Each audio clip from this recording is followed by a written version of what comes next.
adik-adik, pernah penasaran nggak kenapa lambang pramuka kita itu tunas kelapa? Di video kali ini, Kak Jauhar akan menceritakan tentang perjalanan hebat pramuka. Let's go!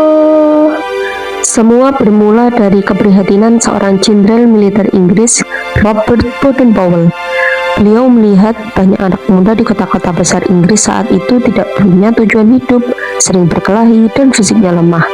Beliau ingin pemuda punya karakter kuat seperti para pengintai di militer, tapi tanpa kekerasan. Lalu, di tahun 1907, beliau melakukan sebuah eksperimen sosial. Beliau mengumpulkan 22 anak dari berbagai latar belakang kelas sosial, ada anak orang kaya, ada anak buruh, untuk berkemah bersama di Pulau Bronsey. Tujuannya membuktikan bahwa lewat alam anak-anak bisa belajar disiplin, gotong royong, dan kemandirian tanpa memandang kasta. Hasil perkemahan itu sukses besar. Kemudian Baden-Powell menuliskan panduannya dalam buku yang berjudul Scouting for Boys di tahun 1908. Ternyata anak-anak di seluruh dunia haus akan petualangan seperti itu. Dari sinilah gerakan kepanduan meledak menjadi fenomena global. Setelah Perang Dunia Pertama yang sangat mengerikan, Baden-Powell ingin membuktikan bahwa anak muda dari negara-negara yang dulunya bermusuhan bisa duduk melingkar di satu api unggun yang sama. Itulah alasan utama diadakannya Jambore Dunia Pertama di tahun 1920 di London. Di sana, ribuan pandu dari 34 negara berkumpul untuk merayakan persaudaraan tanpa batas. Di momen emosional itulah Baden-Powell secara resmi dinobatkan sebagai Chief Scout of the World. Beliau ingin pramuka menjadi tentara perdamaian yang menjaga dunia agar tidak ada perang lagi. Lewat Belanda, karena saat itu kita masih dijajah, orang Belanda membawa organisasi kepanduan bernama NIPV ke tanah air pada tahun 1912. Awalnya organisasi ini hanya untuk anak-anak Belanda saja. Tapi tokoh-tokoh bangsa kita melihat hal ini sebagai peluang. Mereka mikir, wah, kalau anak muda kita diajari disiplin dan organisasi seperti ini, kita bisa lebih kuat untuk merdeka. Maka di tahun 1916, SP Mangkunegara VII mendirikan JPO, organisasi kepanduan pertama khusus untuk anak-anak asli Indonesia. Masuk ke tahun 1942, saat Jepang menjajah Indonesia, semua organisasi kepanduan dilarang keras. Jepang curiga organisasi ini bisa jadi tempat berkumpulnya para pejuang kemerdekaan.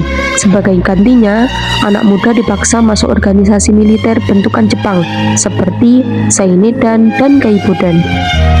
Begitu Indonesia merdeka tahun 1945, semangat yang terpendam itu meledak lagi. Hanya sebulan setelah merdeka, dibentuklah Pandu Rakyat Indonesia sebagai wadah tunggal.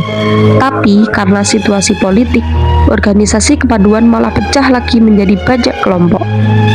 Meledaknya organisasi kepanduan di Indonesia, ada yang berbasis agama, suku, sampai partai politik, semuanya punya tujuan yang sama, mendidik pemuda untuk cinta tanah air dan siap merdeka.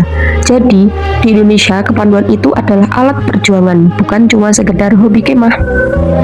Melihat hal itu, Presiden Soekarno mengambil tindakan tegas. Pada 9 Maret 1961, beliau mengumpulkan semua tokoh kepanduan dan menyatakan, semua organisasi harus melebur menjadi satu. Momen ini dikenal sebagai Hari Tunas Gerakan Pramuka. Puncaknya terjadi pada tanggal 14 Agustus 1961 lewat keputusan Presiden nomor 238. Lahirlah Gerakan Pramuka. Di hari itu, Presiden menyerahkan panji Gerakan Pramuka kepada Sri Sultan Hamengkubuwono IX di depan ribuan orang. Itulah mengapa setiap tanggal 14 Agustus kita merayakan Hari Pramuka.